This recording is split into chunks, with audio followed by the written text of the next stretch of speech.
When you look up at the night sky on a clear evening, the stars appear fixed and eternal. The planets move in their predictable paths, and everything seems orderly and calm. For most of human history, the heavens represented permanence, a clockwork universe running according to divine or mathematical precision. But over the past few centuries, and especially in recent decades, we've discovered something that fundamentally changes this picture.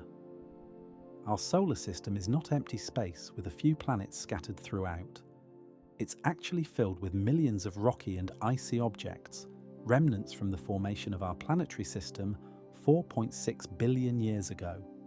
And some of these objects cross Earth's orbital path.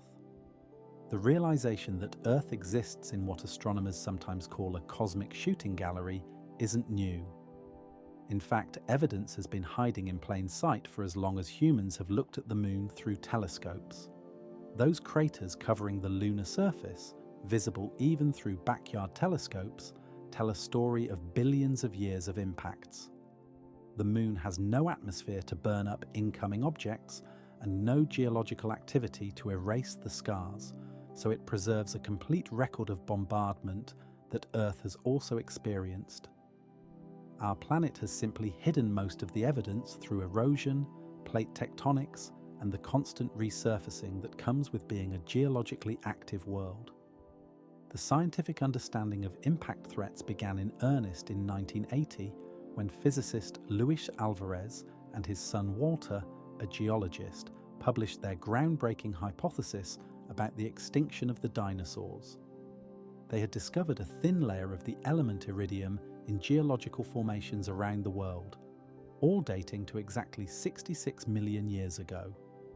Iridium is extremely rare in Earth's crust, but common in asteroids. The Alvarez team proposed that a massive asteroid impact had not only created this worldwide iridium layer, but had also triggered the mass extinction event that ended the Cretaceous period. Many scientists were initially skeptical, but the discovery of the Chicxulub crater, buried beneath Mexico's Yucatan Peninsula in 1991, provided definitive proof. A 10 to 15 kilometer asteroid had indeed struck Earth with devastating consequences. This discovery fundamentally changed how we think about natural disasters and existential risks. Unlike earthquakes, volcanic eruptions, or hurricanes, which are products of Earth's internal dynamics and atmospheric systems, asteroid impacts represent a threat from space itself. They're also unusual in that they're potentially preventable. We can't stop earthquakes or volcanic eruptions, but with sufficient warning time and the right technology, we could potentially deflect an asteroid before it hits Earth. This realization has driven the development of the modern field of planetary defense. To understand the threat, we first need to understand what's actually out there. The solar system contains several distinct populations of small bodies. The main asteroid belt, located between Mars and Jupiter, contains hundreds of thousands of objects larger than a kilometer across and millions of smaller ones. These asteroids orbit the Sun in relatively stable paths and don't pose a direct threat to Earth. However, gravitational interactions, particularly with Jupiter, can occasionally nudge asteroids out of the main belt and into orbits that cross the inner solar system. Near-Earth asteroids, or NEAs, are the population we're most concerned about. These are asteroids whose orbits bring them within 1.3 astronomical units of the Sun, close enough to potentially cross Earth's orbit. An astronomical unit is the distance from Earth to the Sun, about 150 million kilometers, so this is actually quite a large region of space. As of 2025, we've discovered and catalogued over 34,000 near-Earth asteroids, and we're finding new ones every week. NASA's Center for Near-Earth Object Studies at the Jet Propulsion Laboratory maintains a comprehensive database of all known NEAs, continuously updating their orbits as new observations come in. Not all near-Earth asteroids are created equal in terms of threat. The key factors are size, composition, and orbit. Size determines the potential damage from an impact.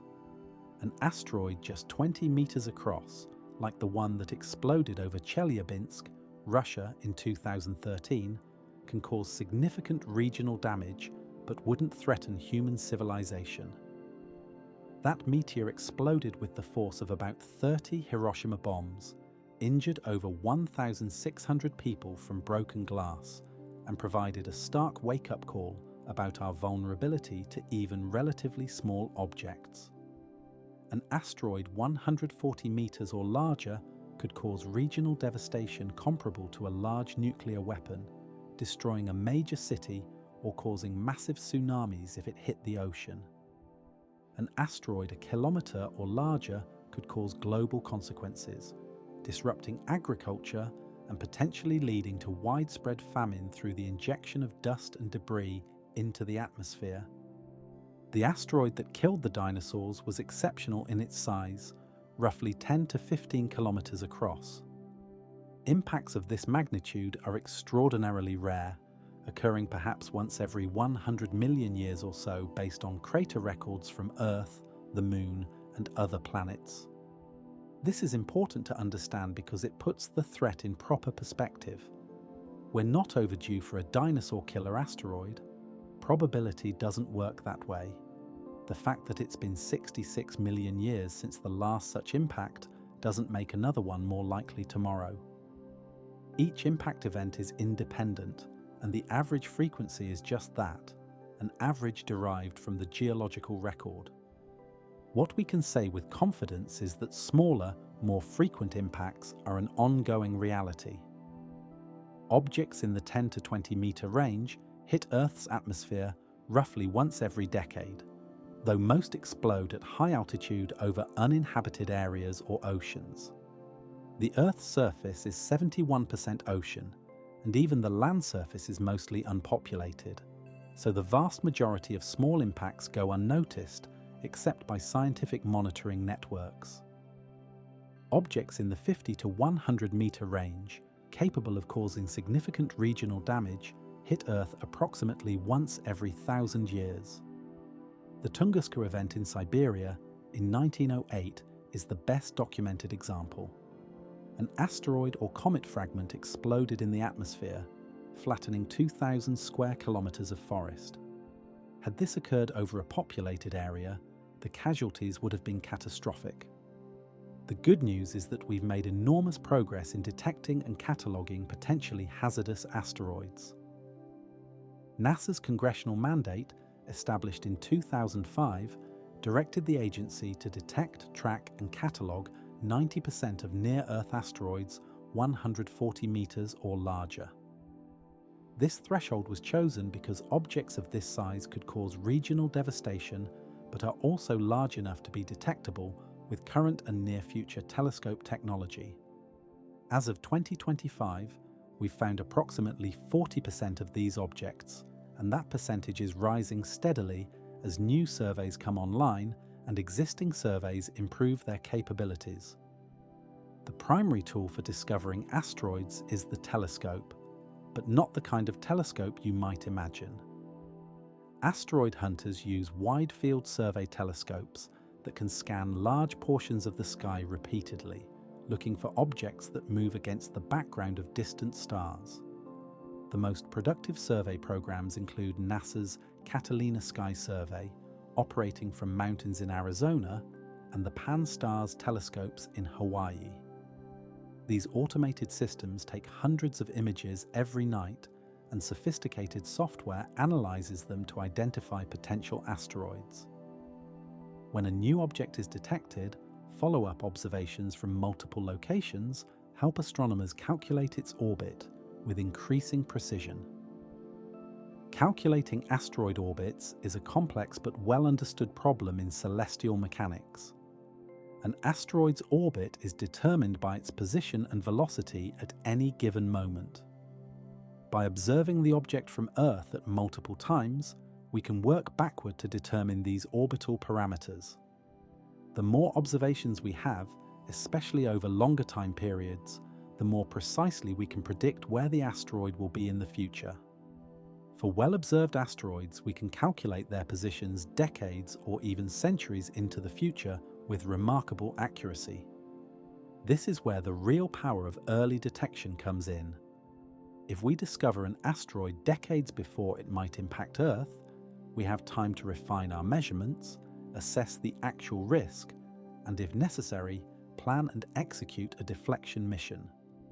The key insight is that even a very small change in an asteroid's velocity, if applied years in advance, will result in the asteroid missing Earth by a large margin. The orbital mechanics work in our favor here. An asteroid traveling at 20 kilometers per second that's given a velocity change of just a few centimeters per second, 10 years before a potential impact, will miss Earth by thousands of kilometers.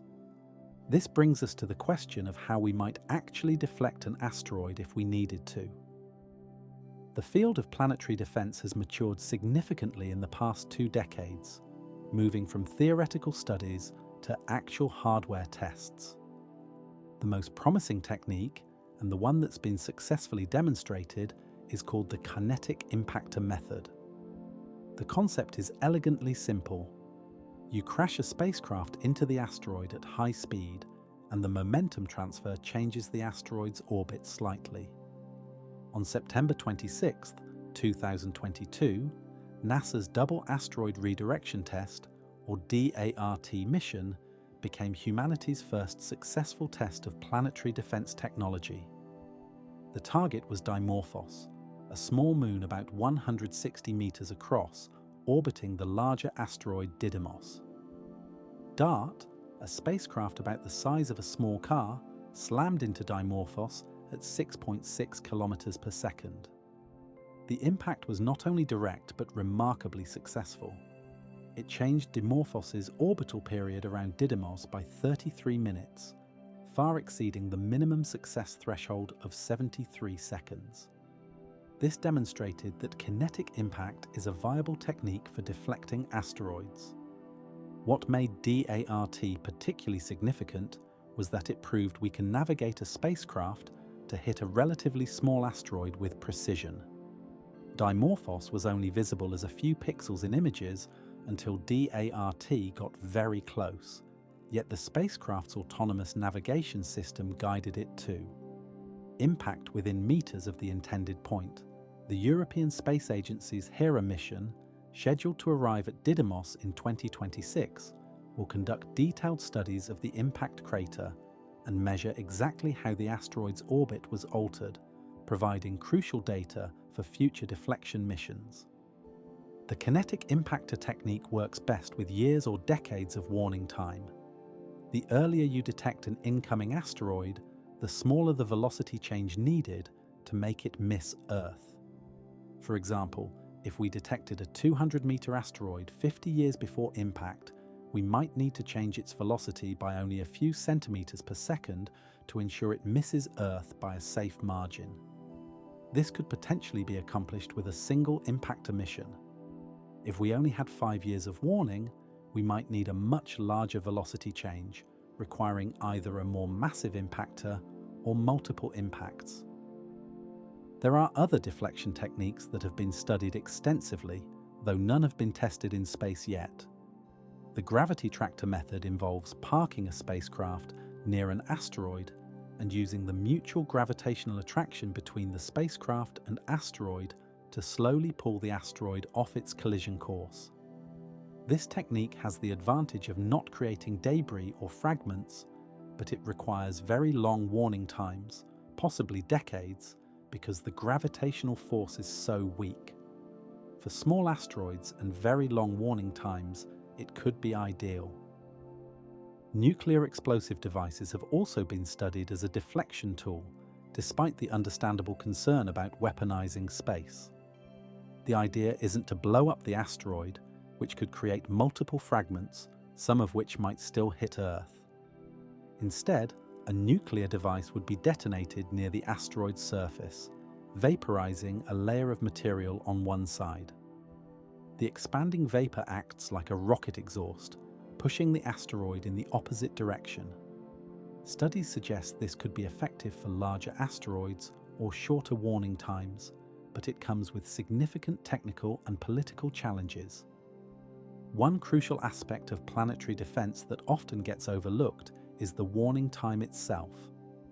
How much advance notice would we actually have of an incoming asteroid? The answer depends on the object's size, brightness, and where it's coming from.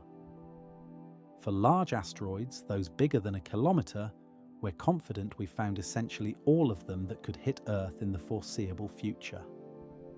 The 2022 update from NASA's Planetary Defense Coordination Office confirmed that no known asteroid larger than 140 meters poses a significant risk of impact within the next 100 years. This is genuinely reassuring, but it comes with important caveats. We've only catalogued about 40% of asteroids in the 140-meter size range.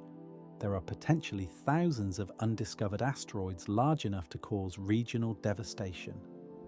Many of these will be discovered in the coming years as survey programs improve, but some might not be found until they're on approach.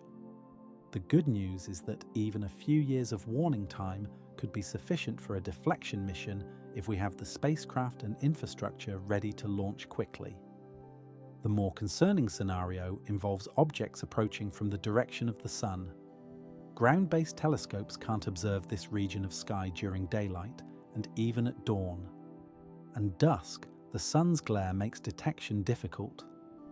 The Chelyabinsk meteor approached from approximately the direction of the Sun, which is one reason why it wasn't detected before impact. To address this blind spot, NASA is developing the NEO Surveyor mission, a space-based infrared telescope scheduled to launch in 2027. Operating from a position near Earth's orbit, NEO Surveyor will be able to detect asteroids against the cold background of space using their thermal emissions, regardless of their position relative to the Sun. Long-period comets present a different challenge. These objects originate in the Oort cloud, a vast spherical shell of icy bodies surrounding the solar system at distances up to 100,000 astronomical units. Occasionally, a comet gets nudged toward the inner solar system, perhaps by the gravitational influence of a passing star or the tidal forces from the galaxy itself. These comets can appear seemingly out of nowhere, often giving us only months of warning. Fortunately, large long-period comets are quite rare. We might see 1 or 2 per century that come anywhere near Earth's orbit, and the actual probability of a collision is very low because space is so vast. Comet Hale-Bopp, which was spectacularly visible in 1997, gave us about 2 years between discovery and closest approach. While this sounds like very little time, it's important to remember that Hale-Bopp never came close to hitting Earth. Its closest approach was 1.3 astronomical units, or 194 million kilometers. Still, the hypothetical scenario of a large comet on a collision course with only a few months or years of warning is concerning. Comets are also more fragile than asteroids, composed of ice and dust rather than solid rock or metal, which affects how deflection techniques might work. The organizational infrastructure for planetary defense has grown substantially in recent years. NASA's Planetary Defense Coordination Office, established in 2016, coordinates all US government efforts related to detecting and tracking near-Earth objects and planning response strategies. They work closely with international partners, including the European Space Agency, the Japan Aerospace Exploration Agency, and space agencies from numerous other countries. The United Nations Committee on the Peaceful Uses of Outer Space established the International Asteroid Warning Network and the Space Mission Planning Advisory Group to facilitate international coordination on asteroid threats. This international cooperation is essential because an asteroid impact, particularly from a large object, would affect the entire planet. The decision to launch a deflection mission, especially one involving nuclear devices, would require broad international consensus. The legal framework is still developing, but there's general agreement that planetary defense is a global responsibility requiring coordinated action. Public awareness and understanding of asteroid threats has improved dramatically since the Chelyabinsk event in 2013. That impact, captured on countless dashboard cameras and security cameras across Russia, made the threat tangible in a way that scientific papers and documentaries never could. People saw the bright fireball streaking across the morning sky, heard the tremendous sonic boom that shattered windows, and realized that we truly do live in a solar system where cosmic impacts are an ongoing reality. The key message that planetary defense experts emphasize is that the asteroid threat is serious but manageable. Unlike many other natural disasters, asteroid impacts are predictable and potentially preventable. We have the technology to detect most potentially hazardous asteroids given sufficient time and resources. We've now demonstrated that we can deflect an asteroid using kinetic impact. What we need is sustained investment in detection programs, continued development of deflection technologies, and international cooperation to ensure we're ready to act if a genuine threat emerges. The economic argument for planetary defense is compelling. The total investment in detection programs and the DART mission amounts to a few $1 billion spread over decades. Compare this to the potential damage from even a moderate-sized asteroid impact.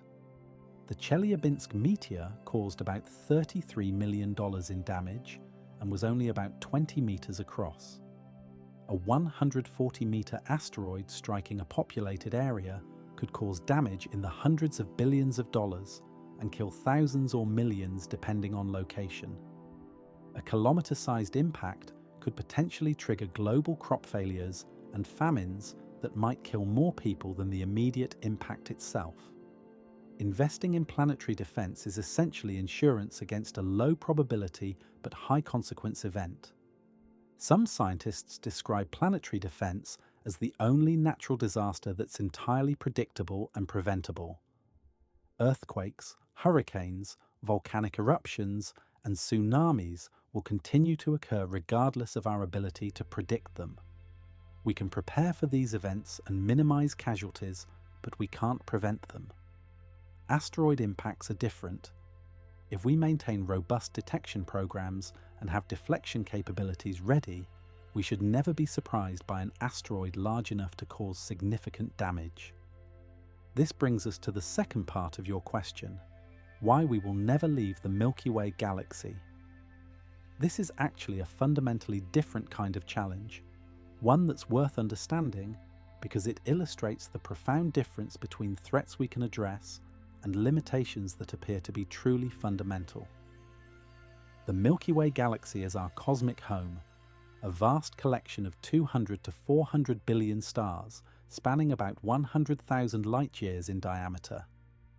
Earth and our solar system are located about 26,000 light-years from the galactic center, orbiting in one of the galaxy's spiral arms. For all practical purposes, the Milky Way is the entire universe we'll ever be able to explore directly. And the reason comes down to the absolute cosmic speed limit, the speed of light. Light travels at 299,792 kilometers per second in vacuum. This might seem extraordinarily fast, and by everyday standards it is. Light can circle the Earth's equator 7.5 times in 1 second, but on cosmic scales, even light speed is achingly slow.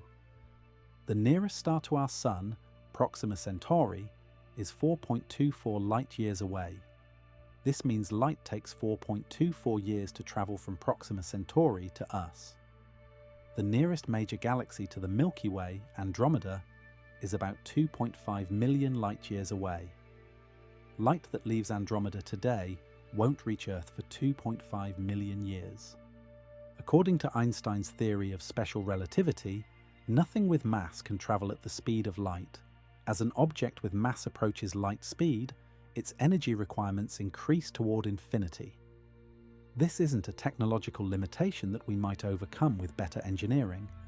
It's a fundamental property of space-time itself. the fastest spacecraft ever built by humans, the Parker Solar Probe, reaches speeds of about 700,000 kilometers per hour at its closest approach to the Sun. This sounds impressive, but it's only about 0.064% of the speed of light. At this speed, it would take over 6,600 years to reach Proxima Centauri. Even if we could somehow build a spacecraft that travels at 10% of light speed, which would require revolutionary breakthroughs in propulsion technology and energy generation, it would still take 42 years to reach Proxima Centauri. A journey to Andromeda would take 25 million years. These aren't just long journeys, they're effectively impossible for any civilization resembling what humans are today. No human institution, government, or organization has ever maintained continuity for even 10,000 years, let alone millions. The engineering challenges of intergalactic travel go far beyond propulsion. A spacecraft traveling for millions of years would need to maintain life support systems, protect its inhabitants from cosmic radiation, provide food and water, manage waste, and maintain all critical systems across timescales longer than human civilization has existed. The spacecraft would essentially need to be a completely self-sustaining miniature world, a generation ship where hundreds or thousands of generations would live and die before reaching the destination. The psychological and social challenges might be even more insurmountable than the engineering ones. How do you maintain purpose and social cohesion across tens of thousands of generations? How do you preserve technical knowledge and maintain systems when no individual will live to see more than a tiny fraction of the journey? Studies of isolated communities show that technical knowledge tends to be lost over generations if it's not constantly used. A generation ship's inhabitants might arrive at their destination having forgotten how to operate or repair critical systems. There's also the fundamental question of radiation protection. Cosmic rays, high-energy particles that pervade interstellar and intergalactic space, would bombard any spacecraft over millions of years. The accumulated radiation dose would be lethal many times over unless the spacecraft had extraordinary shielding. Creating effective shielding against cosmic rays requires either enormous mass, which makes the spacecraft harder to accelerate, or active electromagnetic shielding, which requires enormous amounts of power maintained continuously for millions of years. The energy requirements alone make intergalactic travel effectively impossible. To accelerate a spacecraft to even a modest fraction of light speed requires enormous energy. To then decelerate it at the destination requires the same amount of energy again. The faster you want to travel, the more energy you need, and the relationship isn't linear. Doubling your speed requires far more than double the energy because you're fighting the relativistic effects that make acceleration increasingly difficult as you approach light speed.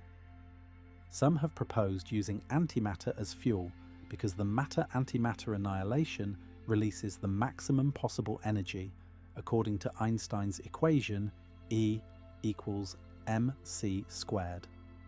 But antimatter doesn't exist naturally in any significant quantities. We can produce tiny amounts in particle accelerators, but the energy required to produce antimatter is greater than the energy you get back when you annihilate it. Antimatter is an energy storage medium, not an energy source, and we have no feasible way to produce or store the quantities that would be needed for interstellar, let alone intergalactic travel. Even more exotic propulsion concepts like warp drives or wormholes, which frequently appear in science fiction, face fundamental problems with known physics. The Alcubierre warp drive concept, proposed in 1994, showed that general relativity theoretically permits a space-time geometry where a bubble of space could move faster than light, while the spacecraft inside the bubble remains stationary relative to its local space-time. However, the energy requirements are astronomical, possibly requiring more energy than exists in the entire observable universe. More recent refinements have reduced these estimates, but they still require exotic matter with negative energy density, something that's never been observed to exist and may be impossible. Wormholes, hypothetical tunnels through space-time connecting distant regions, face similar problems. General relativity permits their existence mathematically, but maintaining an open wormhole would require exotic matter to prevent it from collapsing. Even if such matter exists and we could manipulate it, creating a wormhole connecting the Milky Way to another galaxy would likely require far more energy than is available to any conceivable civilization. There's a profound difference between traveling within our own galaxy and leaving it entirely. The Milky Way is vast, but it's at least theoretically accessible. The farthest stars in our galaxy are about 100,000 light-years away. If we could somehow achieve 10% of light speed, we could reach any star in the galaxy within 1,000,000 years. This is an unimaginably long time by human standards, but it's not infinite. We can at least conceive of robotic probes on such journeys, even if crewed missions seem impossible. Intergalactic distances are a completely different scale. The nearest substantial galaxy, Andromeda, is 2.5 million light-years away. The distance to more distant galaxies is measured in tens or hundreds of millions of light-years, and the observable universe extends for 46 billion light-years in all directions. These distances are so vast that they're effectively infinite for any practical purpose. No propulsion system we can imagine could make intergalactic travel feasible. There's also a cosmological complication that makes intergalactic travel increasingly difficult: the expansion of the universe. In 1998, astronomers discovered that the universe's expansion is accelerating due to something called dark energy. Distant galaxies are moving away from us, and the farther away they are, the faster they're receding. Galaxies beyond a certain distance are receding faster than the speed of light. This doesn't violate relativity because it's space itself that's expanding, not the galaxies moving through space. But it means that these distant galaxies are forever beyond our reach. We can see light that left them billions of years ago, but we can never travel to them because they're receding faster than we could ever chase them. Even galaxies that aren't currently beyond this cosmic horizon will eventually become unreachable as the universe's expansion accelerates. In the very far future, billions of years from now, even nearby galaxies like Andromeda might become unreachable. The Milky Way and Andromeda are actually approaching each other and will eventually merge in about 4.5 billion years, creating a larger elliptical galaxy, sometimes called Milky. But the other galaxies in our local group will gradually recede beyond reach as cosmic expansion continues. This cosmic isolation might seem depressing, but it's worth maintaining perspective. The Milky Way contains hundreds of billions of stars and likely trillions of planets. If even a tiny fraction of these worlds are habitable, our galaxy alone contains more worlds than humanity could ever hope to explore. We'll likely never run out of new places to discover within our own galaxy, assuming we develop the technology for interstellar travel at all. And that's the crucial point. Even interstellar travel within our galaxy remains extraordinarily difficult. The nearest potentially habitable exoplanets, like Proxima Centauri b, orbiting our nearest stellar neighbour, are still over 4 light-years away. With current technology, reaching Proxima Centauri would take tens of thousands of years. Projects like Breakthrough Starshot have proposed using powerful lasers to accelerate tiny spacecraft to perhaps 20% of light speed, which could reach Proxima Centauri in about 20 years. But these would be flyby missions with miniature probes, not crewed spacecraft or even large robotic explorers. The challenges of interstellar colonization are immense even for nearby stars. Any crewed mission would need to be completely self-sufficient for decades or centuries. The psychological stress of such confinement, the social dynamics of a small isolated population, the inevitable equipment failures over such long periods. All these factors make interstellar colonization extraordinarily difficult, even before considering the energy and propulsion challenges.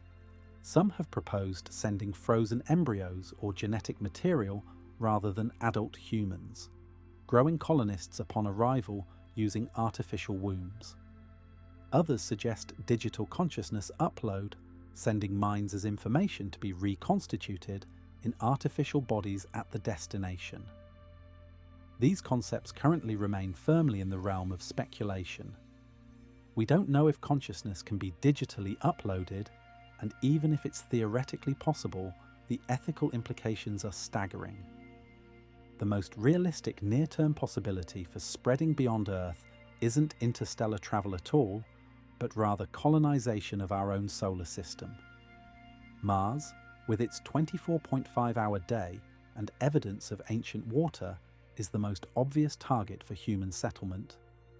Establishing a self-sustaining colony on Mars would be an enormous achievement and would ensure that human civilization isn't entirely dependent on Earth's continued habitability.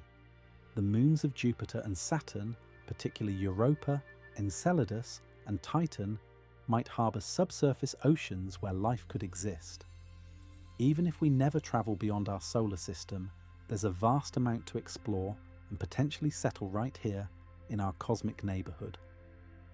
Space habitats, large rotating structures that provide artificial gravity through centrifugal force, might eventually house more humans than planetary surfaces. Gerard K. O'Neill proposed such habitats in the 1970s, and the concept remains technically feasible even if economically challenging with current technology. Large cylindrical or toroidal habitats could potentially support populations of thousands or millions, providing Earth-like conditions without requiring a planet. Such habitats could be positioned throughout the solar system, in orbit around planets, or at gravitationally stable Lagrange points. The asteroid belt contains enormous resources, including metals, water ice, and other materials essential for space industry. Mining asteroids and constructing habitats from their materials could enable a truly spacefaring civilization within our solar system. This isn't easy, but it's at least feasible with foreseeable extensions of current technology.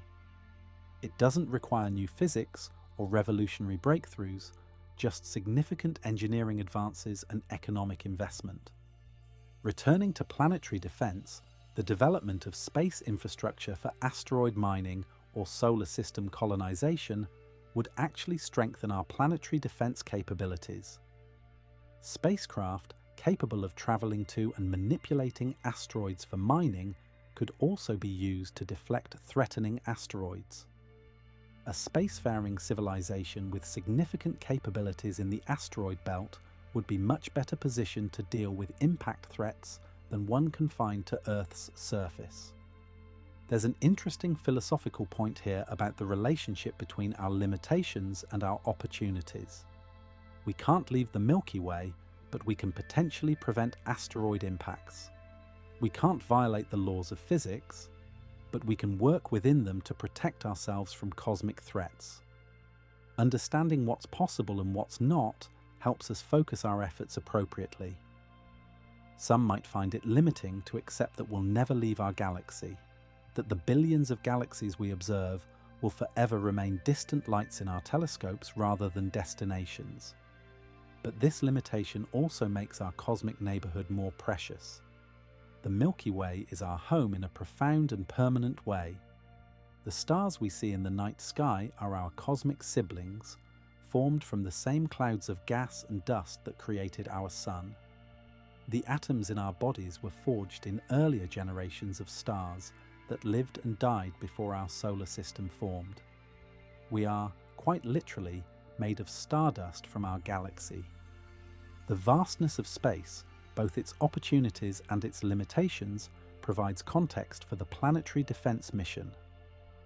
Earth is almost certainly not the only world with life in the Milky Way, given the enormous number of planets. But the distances between stars are so vast that we'll likely never encounter extraterrestrial civilizations face to face, even if they exist. Earth and the life it harbours are thus irreplaceable in any practical sense. We can't simply move to another planet in another star system if we destroy this one. We're bound to Earth and our solar system by the fundamental physics of the universe. This makes the planetary defense mission all the more important. We have one planet that we know supports complex life and technological civilization. We exist in a solar system where asteroid impacts are a genuine threat on human historical timescales. But unlike our cosmological limitations, this is a threat we can address. We can detect asteroids, we can track them, we can predict their orbits, and we've now demonstrated that we can deflect them if necessary. We're not helpless victims of cosmic chance.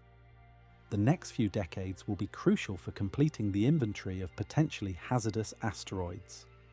The NEO Surveyor mission will dramatically improve our detection capabilities, particularly for objects approaching from the direction of the Sun. Improvements in computing power and orbital dynamics modeling will allow us to make increasingly precise predictions of asteroid trajectories. International cooperation on planetary defense is improving, with more countries recognizing this as a shared global challenge. The DART mission represents a watershed moment. For the first time in the 4.6 billion year history of Earth, a species on this planet has demonstrated the ability to alter the orbit of a celestial body. This is a genuinely historic achievement.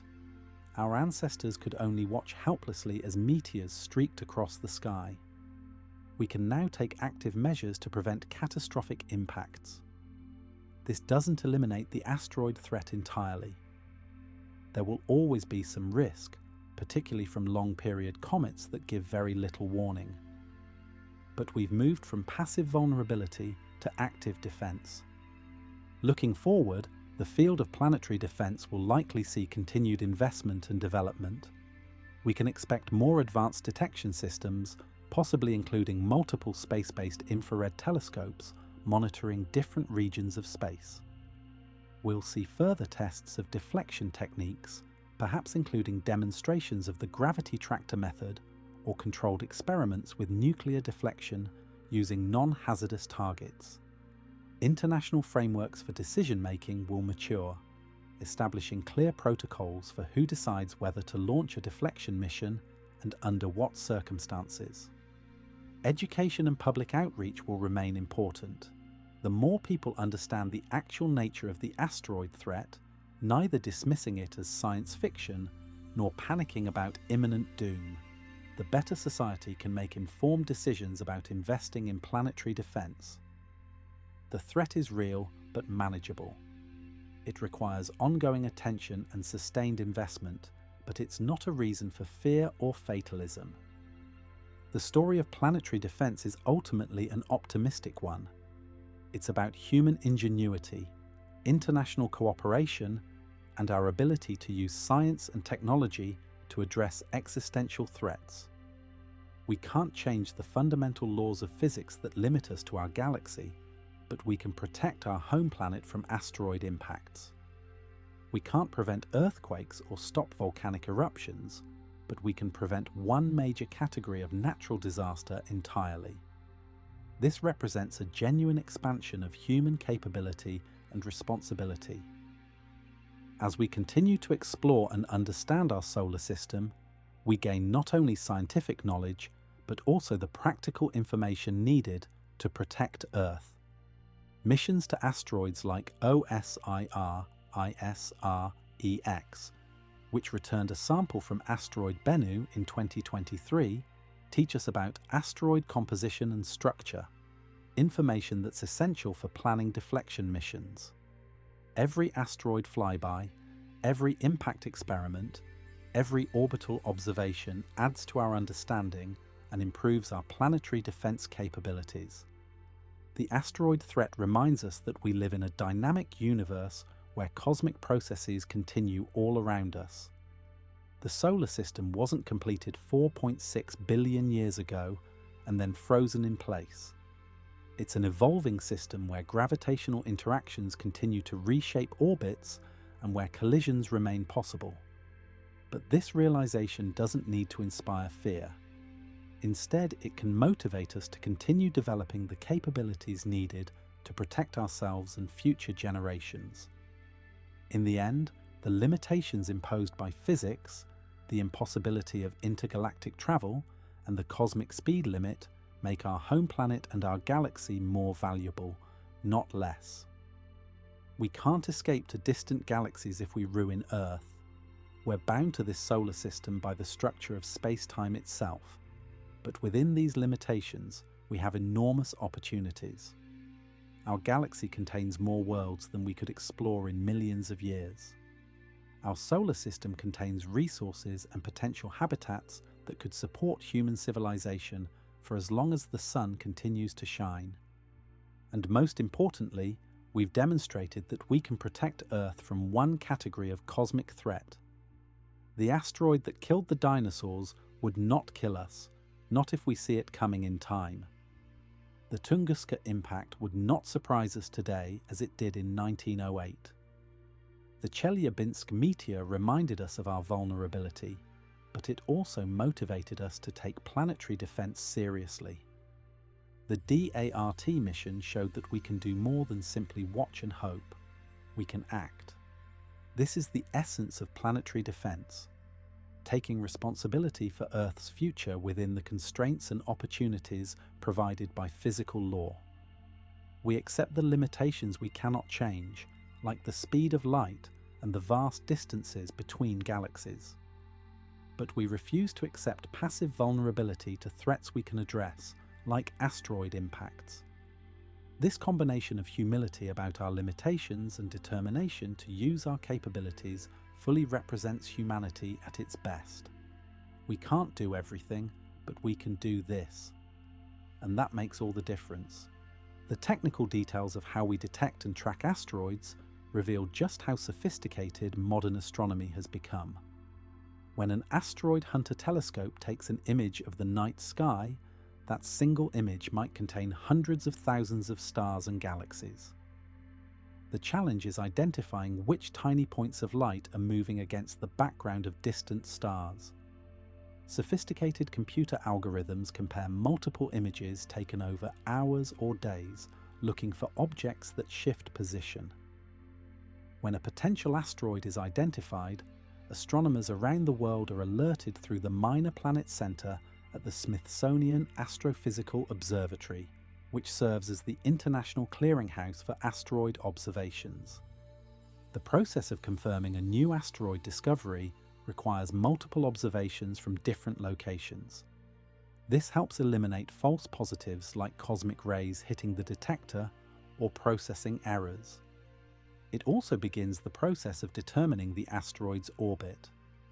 With just 2 observations, you can calculate a preliminary orbit, but it won't be very accurate. With dozens or hundreds of observations spread over weeks or months, the orbit becomes much more precise. For asteroids that might come close to Earth, astronomers continue tracking them for years or decades, constantly refining the orbital calculations. One of the most important concepts in planetary defense is the keyhole.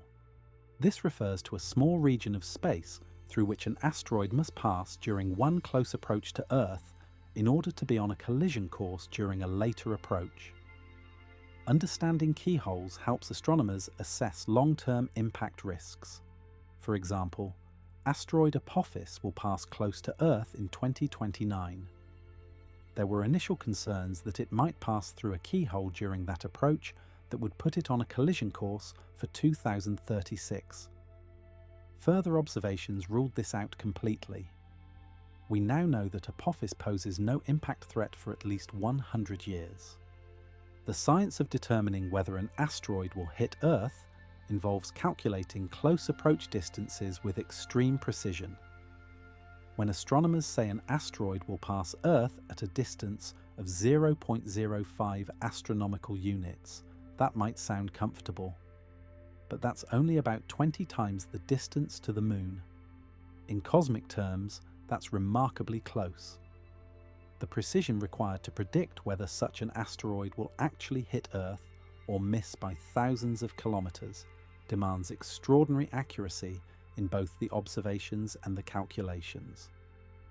Radar observations provide some of the most precise data for determining asteroid orbits.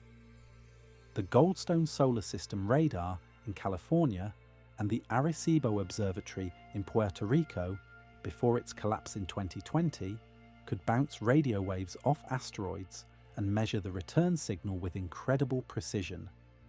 Radar can determine an asteroid's distance to within a few meters and its velocity to within millimeters per second.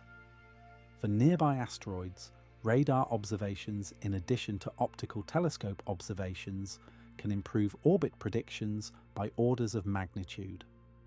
The composition of asteroids matters significantly for deflection planning. Asteroids come in several major types. C-type or carbonaceous asteroids are dark and contain significant amounts of carbon and water. S-type or silicate asteroids are brighter and contain mostly rock and metal. M-type or metallic asteroids are composed primarily of iron and nickel. Each type responds differently to impacts or other deflection methods. A loose rubble pile asteroid held together mainly by gravity might behave very differently from a solid metallic asteroid when hit by an impactor spacecraft. The DART mission provided valuable data about asteroid composition and structure. When the spacecraft hit Dimorphos, it created a much larger debris plume than expected. This suggests the asteroid has a relatively loose surface composition, more like a pile of gravel than solid rock. This information is crucial for planning future deflection missions. A loose rubble pile asteroid might be easier to deflect because the impact ejects more material, creating a stronger rocket effect. But it might also be more difficult to predict exactly how it will respond. The concept of momentum transfer efficiency is central to kinetic impactor missions. When a spacecraft hits an asteroid, it transfers momentum through the direct impact.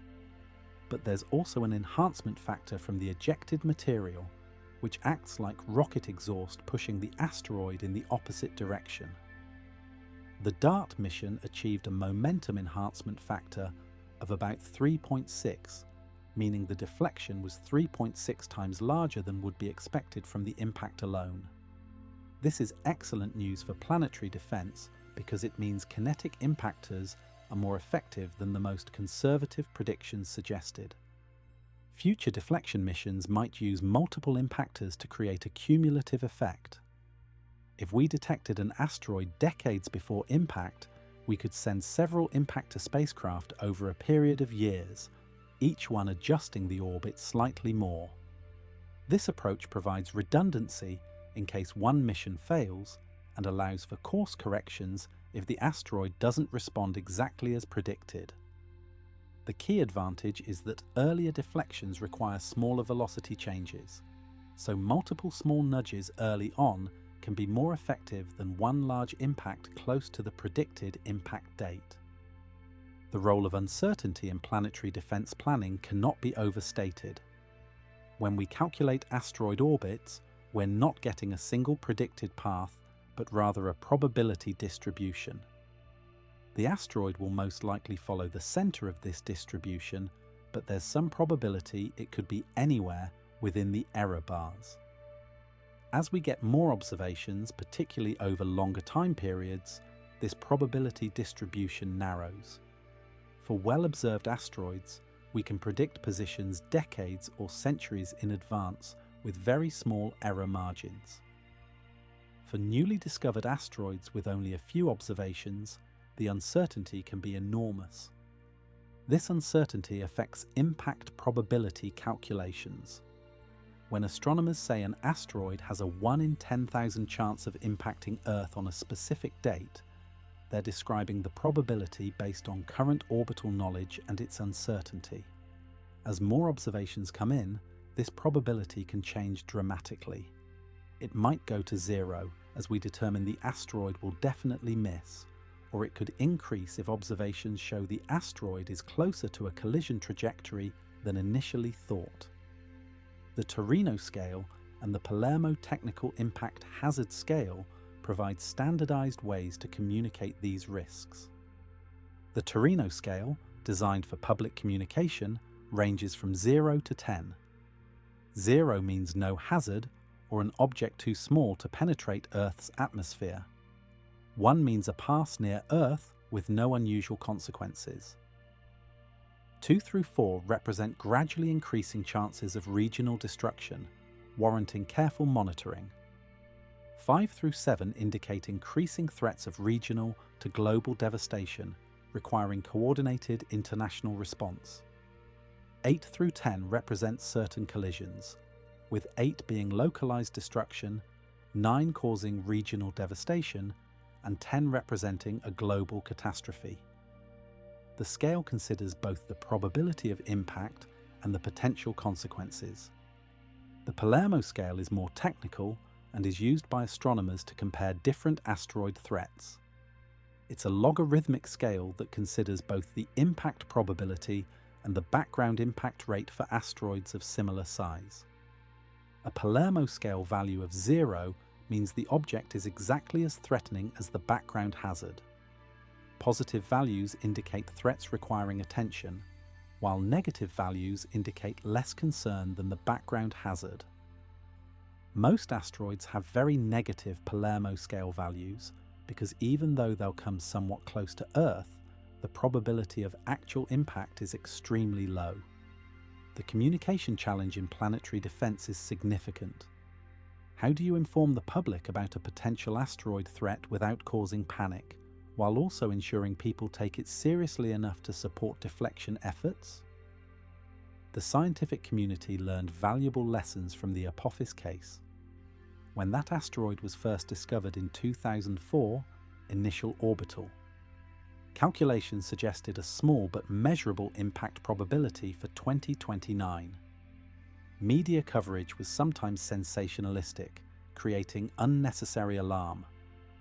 As more observations refined the orbit and eliminated the threat, some people felt deceived, even though this is exactly how the process is supposed to work.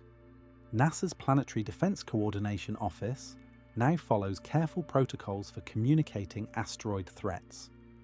For any asteroid with an impact probability above certain thresholds, they inform government officials and work through established channels before making public announcements.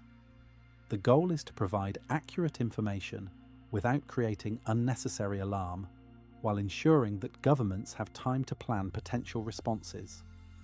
International coordination is essential because an asteroid threat affects everyone, and the decision to launch a deflection mission must be made collectively.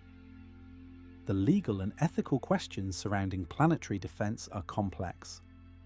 Who decides whether to launch a deflection mission? What if a deflection attempt fails and makes the situation worse? What if deflecting an asteroid away from one country causes it to hit another country instead? These aren't just hypothetical concerns. Any deflection mission will alter an asteroid's orbit in ways that change where it might hit Earth if something goes wrong. International law and treaties will need to address these questions as planetary defense capabilities mature. The Outer Space Treaty of 1967 establishes that space activities must be conducted for the benefit of all countries, and that no nation can claim sovereignty over celestial bodies. This provides a framework for international cooperation on planetary defense, but specific protocols for asteroid deflection missions haven't been fully developed. The United Nations has begun addressing these issues through the Committee on the Peaceful Uses of Outer Space, but much work remains to establish clear decision-making procedures and responsibilities. There's also the question of liability if a deflection mission causes damage. If an international effort to deflect an asteroid inadvertently causes it to hit a different location than it would have naturally, who is responsible for the damage? The Liability Convention of 1972 establishes that launching states are liable for damage caused by their space objects, but it's unclear how this applies to well-intentioned deflection attempts. These legal frameworks will need to evolve as planetary defense moves from theory to operational capability. The role of private space companies in planetary defense is another emerging issue. Companies like SpaceX, Blue Origin, and Rocket Lab are developing heavy lift launch capabilities that could be useful for deploying deflection missions quickly. Some companies have expressed interest in asteroid mining, which would develop technologies directly applicable to asteroid deflection. The relationship between government space agencies and commercial space companies will likely be important for rapid response capability if a threatening asteroid is discovered with limited warning time. Looking at the broader context of why intergalactic travel is impossible helps us appreciate why planetary defense matters so much. The expansion of the universe isn't just an abstract, cosmological fact. It has practical implications for what regions of space we can ever hope to reach. When we observe distant galaxies, we're seeing them as they were millions or billions of years ago, because light has taken that long to reach us. But the universe has expanded during that time, so those galaxies are now even farther away than the light travel time suggests. The observable universe has a radius of about 46 billion light-years, even though it's only 13.8 billion years old because of this expansion. But most of the observable universe is actually unreachable. There's a sphere around us, roughly 18 billion light-years in radius, that defines our cosmic horizon. Galaxies beyond this distance are receding faster than light due to the expansion of space itself. We can see some of these galaxies because the light left them billions of years ago when they were closer. But we could never travel to them because they're moving away from us faster than we could ever travel. This means that even if we could somehow travel at light speed, which is physically impossible for anything with mass, we still couldn't reach most of the galaxies we can see. The universe is effectively divided into a reachable portion and an unreachable portion, and the unreachable portion is getting larger over time. In the far future, billions of years from now, observers in the Milky Way will only be able to see our local group of galaxies. All other galaxies will have receded beyond the cosmic horizon, making them not just unreachable, but actually invisible. The concept of the local group is important for understanding our cosmic neighborhood. This is a collection of more than 50 galaxies gravitationally bound to each other, spanning about 10 million light-years. The three largest members are the Milky Way, Andromeda, and the Triangulum Galaxy. These galaxies are close enough that their mutual gravitational attraction overcomes the expansion of space, keeping them bound together. Over the next several billion years, these galaxies will gradually merge, eventually forming a single large elliptical galaxy. But even the local group represents distances that are effectively infinite for practical travel purposes. The Triangulum Galaxy is 2.7 million light-years away. At 10% of light speed, a journey there would take 27 million years. No structure built by humans has ever lasted even 10,000 years. The Great Pyramid of Giza, one of our most durable constructions, is only about 4,500 years old. Imagining a spacecraft maintaining functionality for 27 million years requires a leap of faith far beyond anything engineering can support. The fundamental challenge isn't just the vast distances, but the time required to cover them. Even at relativistic speeds approaching the speed of light, which are physically impossible to achieve for macroscopic objects, the journey times to nearby galaxies would be measured in millions of years. There's no plausible technology, even speculative ones consistent with known physics, that could maintain a crewed spacecraft for such durations. The engineering challenges are compounded by the biological challenges of keeping living organisms alive and healthy across timescales far longer than evolutionary processes typically operate. Some have proposed sending information rather than physical spacecraft. If we could transmit the patterns that define human consciousness, or DNA sequences, perhaps we could reconstitute humans at the destination. But this requires receivers at the destination, which would need to already be there. And it raises profound philosophical questions about identity and consciousness. If you transmit the pattern that defines you to a distant location and reconstruct a copy there, is that copy actually you? These questions move beyond physics into philosophy of mind. The Fermi paradox becomes more understandable when we consider these limitations. Enrico Fermi famously asked, "If intelligent civilizations are common in the universe, where is everyone?" One answer might be that even advanced civilizations are confined to their home galaxies by the same physical limitations that confine us. Intergalactic distances are simply too vast for biological beings or even self-replicating machines to cross. Every civilization might be isolated in its own galaxy or local group, unable to communicate or interact with civilizations in other galaxies. This cosmic isolation has implications for how we think about Earth's value and humanity's significance. We might be alone in our galaxy, or we might share it with other intelligent species.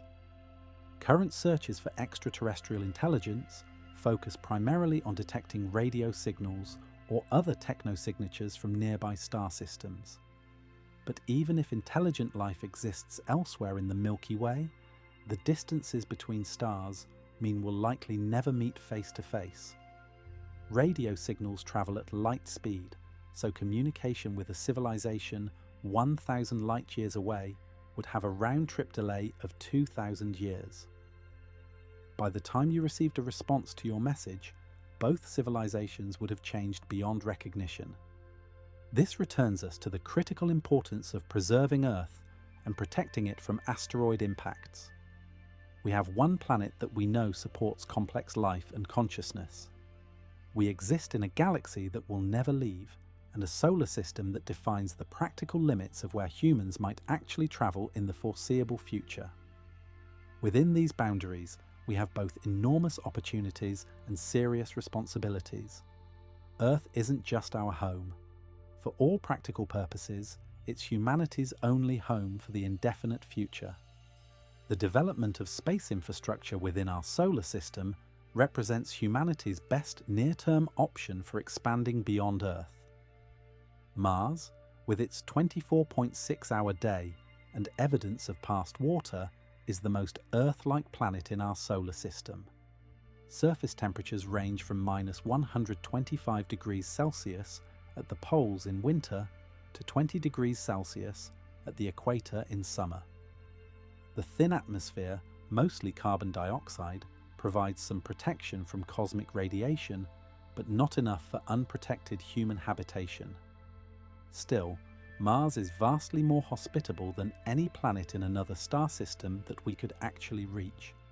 Establishing a self-sustaining colony on Mars would be an enormous achievement with profound implications for humanity's long-term survival.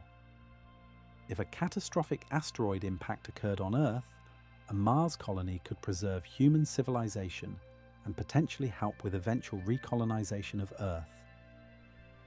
This redundancy is valuable, even though Mars itself faces its own challenges and risks. The key insight is that spreading human civilization across multiple worlds in our solar system provides resilience that a single-planet civilization lacks. The moons of the outer solar system offer additional possibilities. Europa and Enceladus have subsurface oceans that might harbor microbial life. Titan has lakes and rivers of liquid methane and ethane, along with complex organic chemistry. These worlds won't become home to large human populations, but they're invaluable for scientific research and might someday support research outposts. Understanding these diverse environments helps us understand the range of conditions under which life might exist. Asteroid mining could provide the raw materials for space-based industry and habitation. The asteroid belt contains vast quantities of metals, water ice, and other resources. A single metallic asteroid might contain more platinum group metals than have been mined in all of human history. The water ice on many asteroids could be processed into hydrogen and oxygen for rocket fuel, enabling refueling stations throughout the solar system. These resources could support an economy based in space, rather than dependent on launching everything from Earth's surface. The construction of large space habitats, perhaps at gravitationally stable Lagrange points or in orbit around planets, could eventually house millions of people in Earth-like conditions. These rotating structures would provide artificial gravity through centrifugal force, avoiding the health problems associated with long-term weightlessness.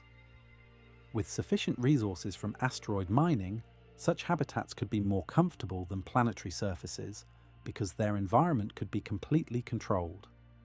They would be protected from cosmic radiation and could maintain optimal temperature, pressure, and composition. This vision of solar system development might seem like science fiction, but it's based on physics and engineering we already understand. It doesn't require faster-than-light travel or exotic new physics. It requires sustained investment, technological development, and the long-term commitment to expanding human civilization beyond Earth. The timeline is measured in decades or centuries, not years, but it represents a plausible future for humanity within our cosmic neighborhood. The relationship between planetary defense and space development is synergistic. The technologies and capabilities needed for asteroid detection, characterization, and deflection are closely related to those needed for asteroid mining and resource utilization. Spacecraft capable of rendezvousing with asteroids and altering their orbits for defense purposes could also be used to move asteroids into convenient orbits for mining. The infrastructure developed for one purpose supports the other. This brings us back to the fundamental message. We're limited by physics to our galaxy and practically limited to our solar system for the foreseeable future. But within these constraints, we have both the opportunity and the responsibility to protect Earth from asteroid impacts and to develop the capability to thrive throughout our solar system. These aren't conflicting goals, but complementary aspects of humanity's future as a spacefaring species. We protect our home world while gradually expanding our presence in space, not as an escape plan, but as a natural expression of human curiosity and our drive to explore and understand our cosmic environment. The universe has set boundaries we cannot cross, but within those boundaries, our potential remains vast and largely unexplored.